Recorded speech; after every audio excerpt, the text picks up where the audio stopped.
What's up? What's good? So today I'm working out on the property I stay on, and I've got to go. Excuse me. I got to go out and trim some bushes and mow some grass. And while um, I don't believe that you should be impulsive and do things based off of feelings, uh, because that makes for kind of like a chaotic reality. I also believe that it's okay to, with awareness, do things based on feelings or impulses, or as creatives and artists would call muse, right? So uh, that's a good time to do it. So yesterday evening it started to rain, and uh, so my thoughts on it was, well, it's raining. Uh, So I'm going to use this opportunity, and I had thought about it earlier in the day. See, the muse begins to hit, right, and I thought, well, what I'll do is I'll pull out some art supplies and do some art since I got the muse. It's a really good time to do it, right? Is when the muse hits and you just in the mood, right? And so I'm having my light dinner, and in the middle of my light dinner, I get the text. It's the landlord I rent from that is asking if I can go get some dog food for her dogs. And so I go out of town. I'm not out of town, but across town.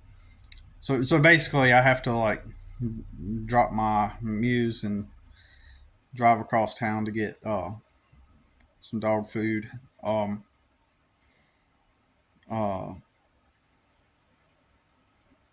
to so it stood in the way of me having the ability to by the time I got back, the muse is gone, and you know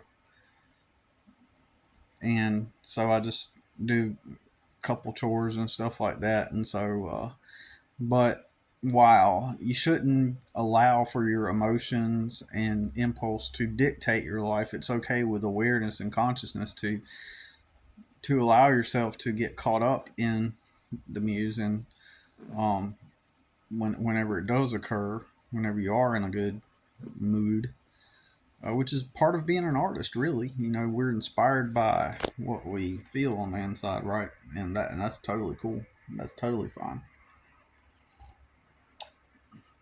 uh, as long as it doesn't impulsively. As long as it doesn't have you by the balls. You gotta kind of tame your emotions and feelings and stuff to some extent. That's why whenever you're not in the mood as an artist, if you're working on a piece, you still work on it, even if you're not feeling it. Just like with anything, you get to the point where you have enough skill, you can detach from the need to have to feel something in order to work on something. You detach from that need and then do the technical things, right? So, like if certain things need shading, or certain things need painted a certain way, or certain things need straightened out or filled in, then you go back and you kind of operate from that mode, right? Um, so, um,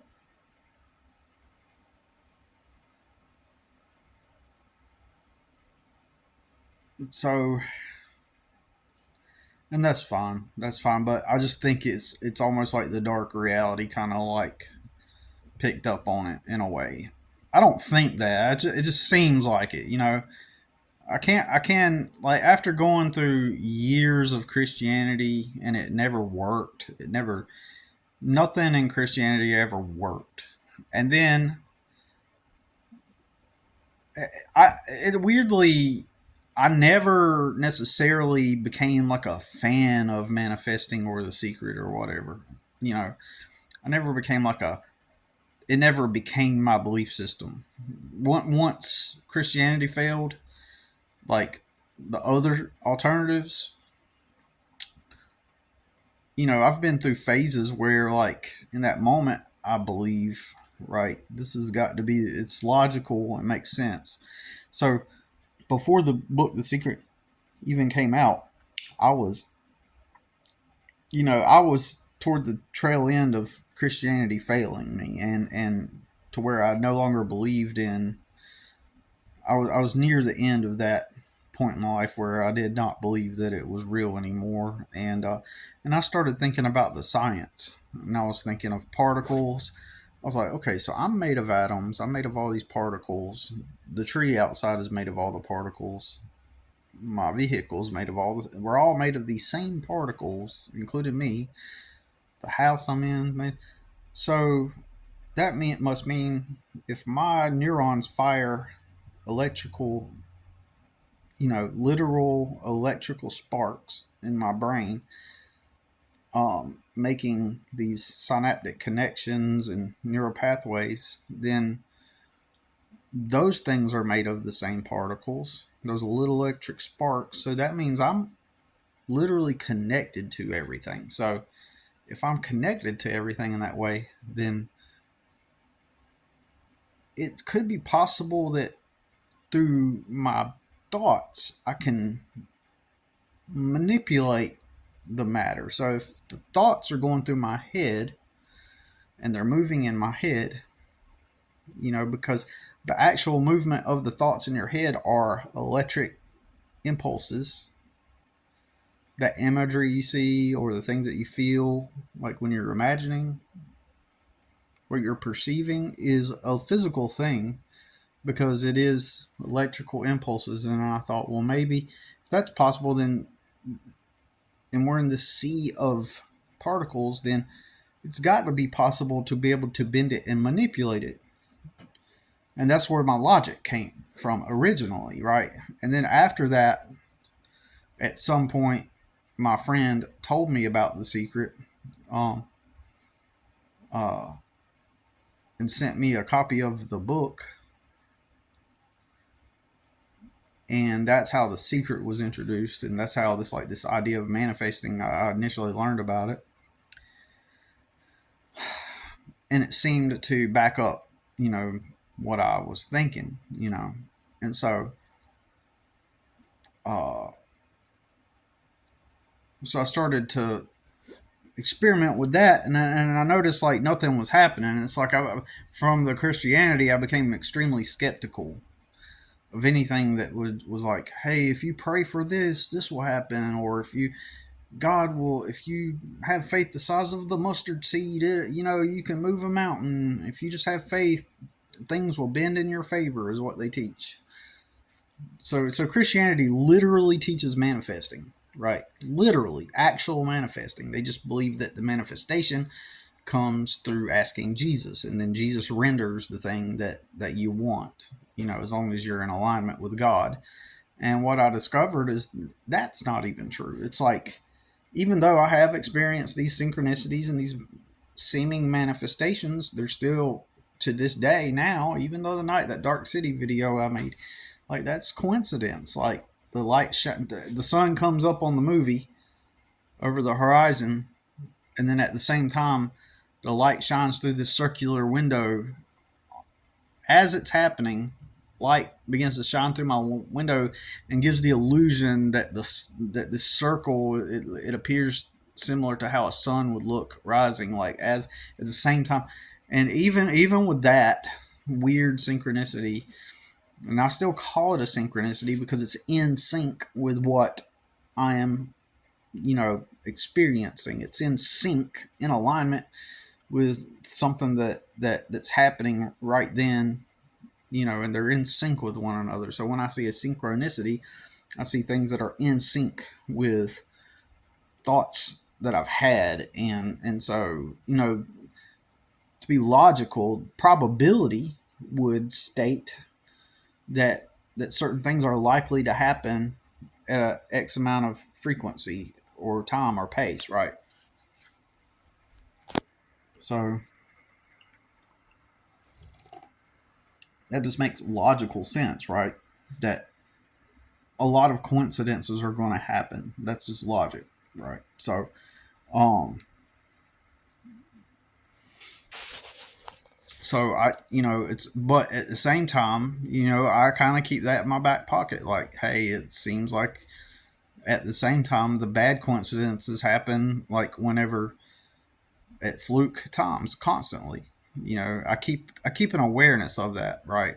Of I get the muse to create some artwork, and I'm thinking I can make a bunch of little miniature pieces of artwork and spend some time for a couple hours yesterday trying to make something, and I figured, well, maybe I could promote it or sell it or something, and then I get the call. So, um, and I do want to bring something up because it reminded me of this. So I'm going to state a disagreement. I think a disagreement, or a not a disagreement, but a it goes back to, like, I don't believe it, right? So I noticed that Rudy is saying that he believes that dogs are connected to um it, correct me if I'm wrong, but dogs are connected to certain traumas and patterns, right? And so that in this reality, like, dogs symbolize something, and so you could argue and say, well, in this instance, like, the dogs are, you know,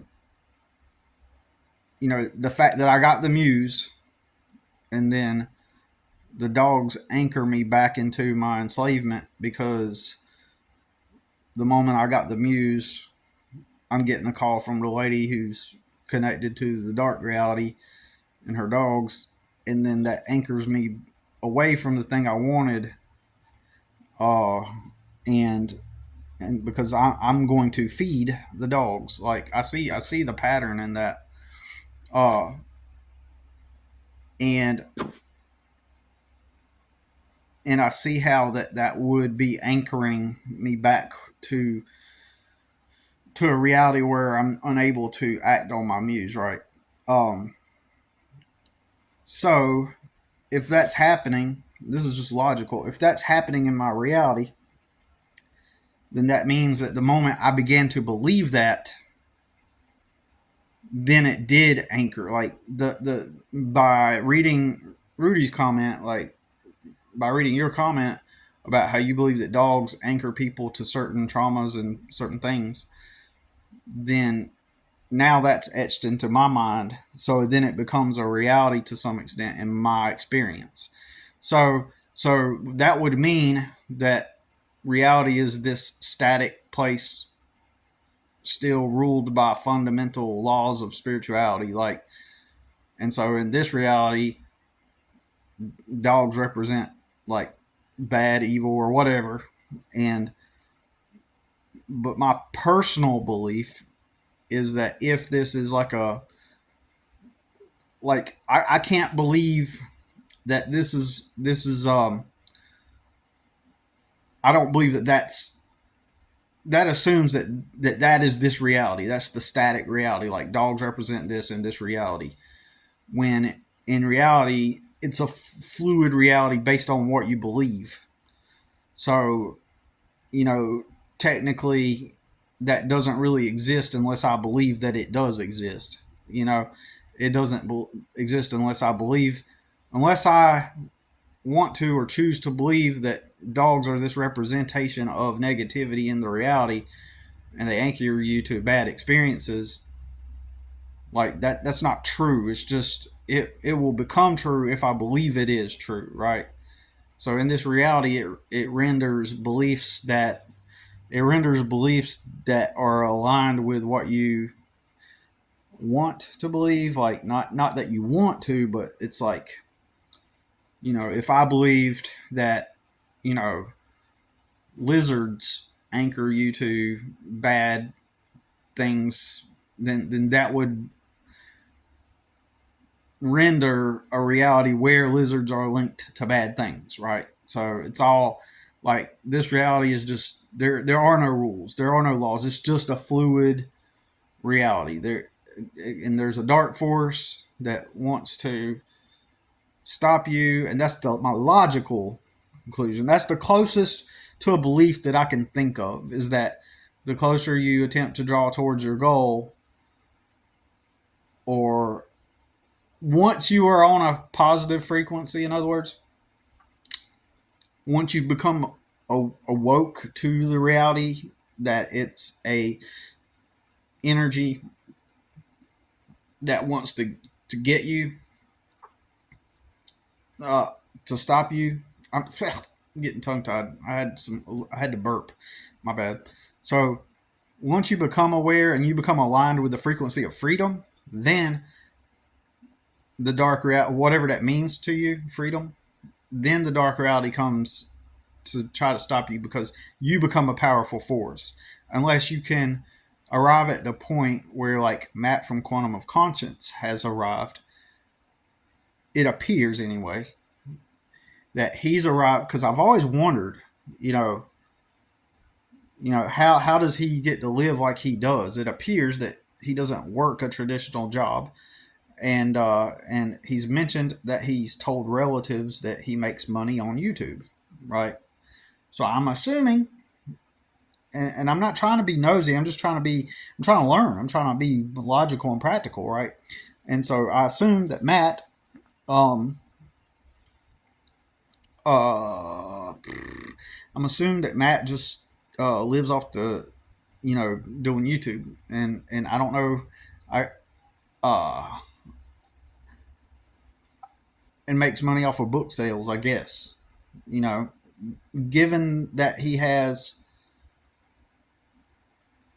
and again, I'm not trying to be nosy, and I thought to myself, well, maybe he invests in stocks and stuff like that. Maybe he's got investments in stocks, but it seems like he made a video a few months back where he was saying that he doesn't have money invested in the stock market. So how do you pay your bills, have enough money to pay your bills, pay your taxes, have some beers on occasion, and feed your cats? Like, how do you live, right? And how do you navigate reality, right? And so, again, I'm not trying to be nosy, but I would assume that because he pushes content every day, that part of his revenue, and I believe that Matt does this consciously. Okay, I don't think Matt just. I think, like Kirk was saying, that somebody like Matt would have to rely on charity and blah blah blah. I don't think that. I think that Matt willfully, consciously wakes up, and that's his job. Like, YouTube is his job, and he does his job, and it pays him, right? Like, and in fact, there's a lot of things about Matt that I see that are conscious and willful, right? Like, in the way. Now, I don't know if he's doing this on purpose, but in psychology, if you are a leader of some kind of group, and he has a following of about 100,000 subscribers. Last time I looked, it was getting close to 100,000 subscribers, and you're posting content about the same subject every day. You're drawing in a crowd that's interested in that subject. And so what Matt does is he labels everyone and puts them into categories. So this is psychology. So you put people in a different category and in an identity. Just like you will see creators like online, and they will, like this one guy, he calls, like Tom McDonald calls his group, the Hangover Gang. Uh, this other guy, he's like this party dude, photographer, Charlie Classic, and he calls his following low lives. What's up, low lives? And so you put an identity on people associated with your brand, then people relate with that, and so and they become identified with that, and this helps you to have a following. This helps your following. This helps reinforce your following and make them feel like they're part of something bigger than themselves, right? And so Matt will say, all right, there's the first grade truthers, and then there's the, you know, the the oh, what's the other one? You're probably thinking of it. There's the first grade truthers, and there's the old guard.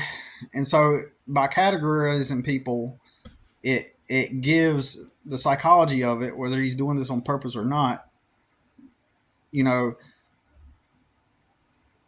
the psychology of it is that you're creating somewhat of a good and bad Republican Democrat, right?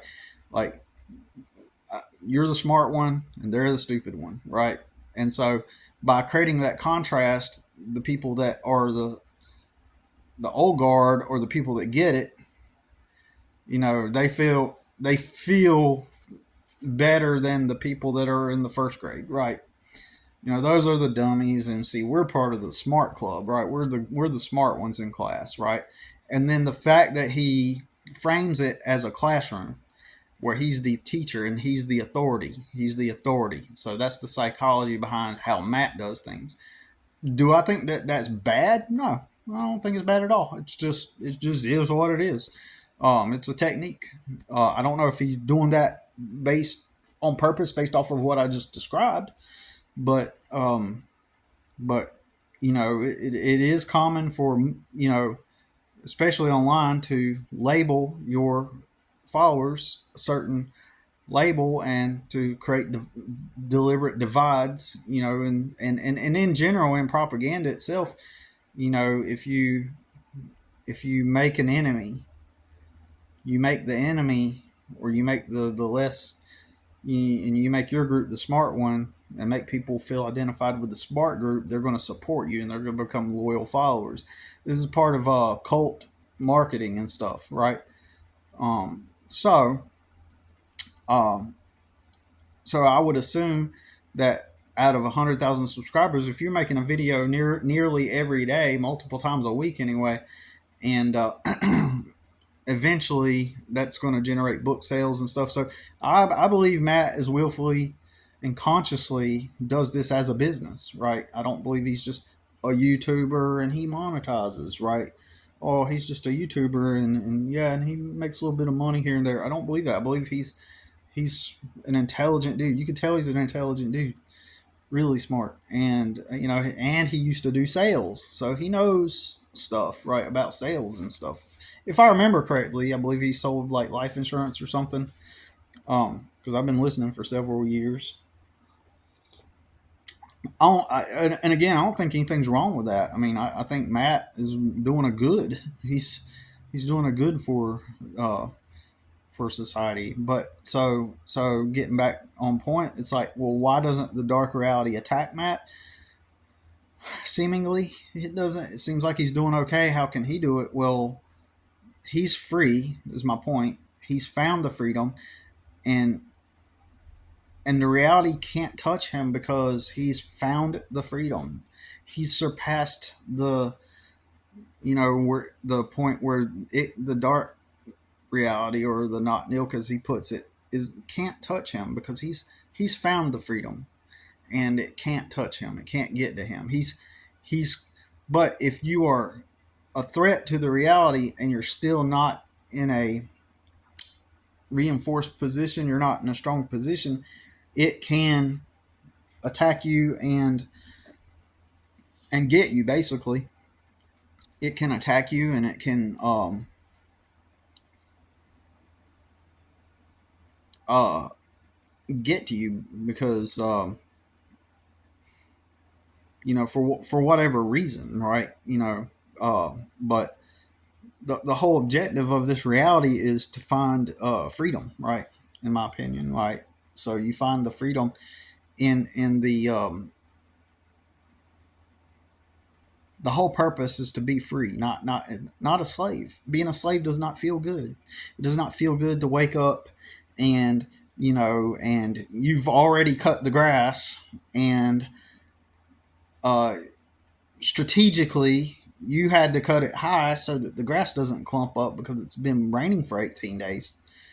And so on the first dry day that you can, it's still a little bit wet, so you cut it on the highest setting with plans to go back over it again, and you're stuck renting from someone who is a disgruntled warehouse manager. Literally, the thing that you've spent your entire life attempting to escape from, you've escaped it, but then the the person that you end up having to, because you have no other choice, to collaborate with and to work with, ends up coincidentally being a disgruntled warehouse manager, reminding you of the reason why you don't want to fucking work for anybody. A daily, constant reminder. There's a little bit of shit on their patio, and now they're getting upset because the dogs allegedly don't want to go poop in the yard because the grass is too high and wet, but you've already cut it so it isn't as high as before. Plus, the dogs were shitting on it even before that. And but you're telling me that I need to go back to work for somebody else to where I'm around that 40 hours plus a week because it makes me a moral and ethical person? Because it's going to help me achieve my dreams, even though on paper I got a notebook right there and I did the math, and I can show you with math that the act of doing that is not going to render me any kind of freedom. It's not going to render me, it's not even going to allow me to have a place to live. Okay? The act of filling out an application and applying to go work somewhere is not going to help me get ahead in life. You know, and I keep saying it over and over, and I can validate and back my argument up with actual math to prove it. You know, and so I'm getting off topic kinda, but like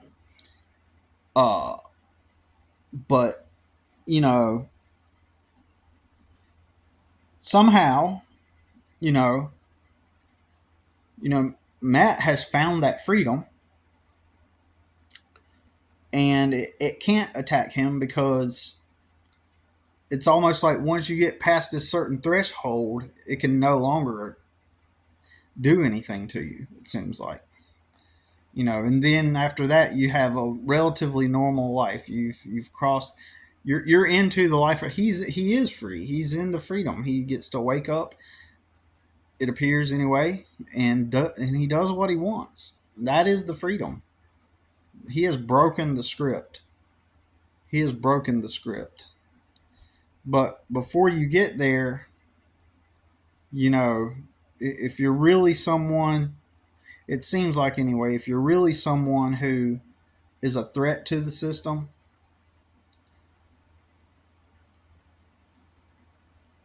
and there are still, and you're just in a weak position still, and you start becoming a threat to the position, it's going to exploit and attack where you're weakest at. The dark reality like that. Anyways, um, you know, um, but then we come back to reality, get grounded back into the 3D.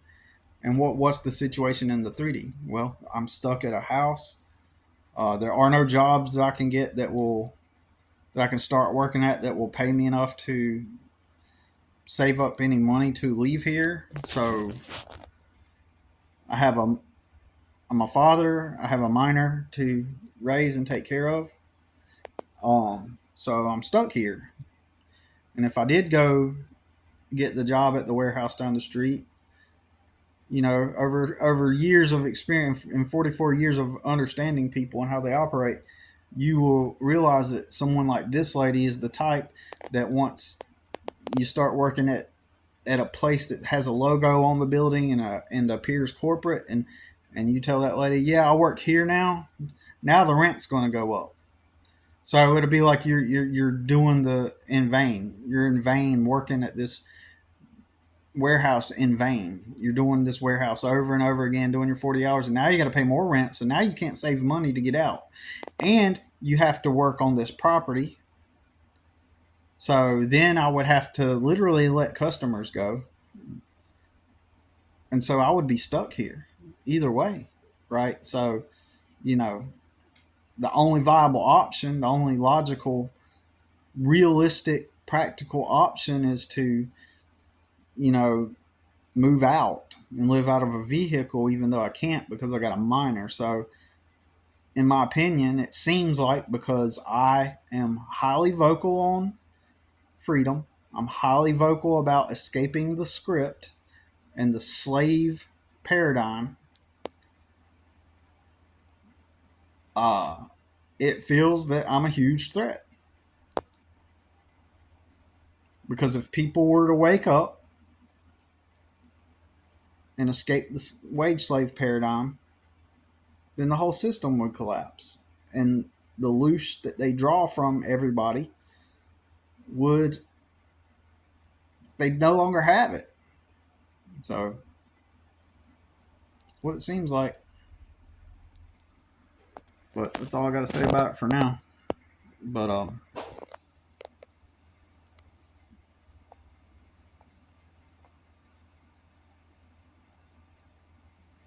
yep. If you got anything to say, I'd just look forward to hearing from you. All right. Peace.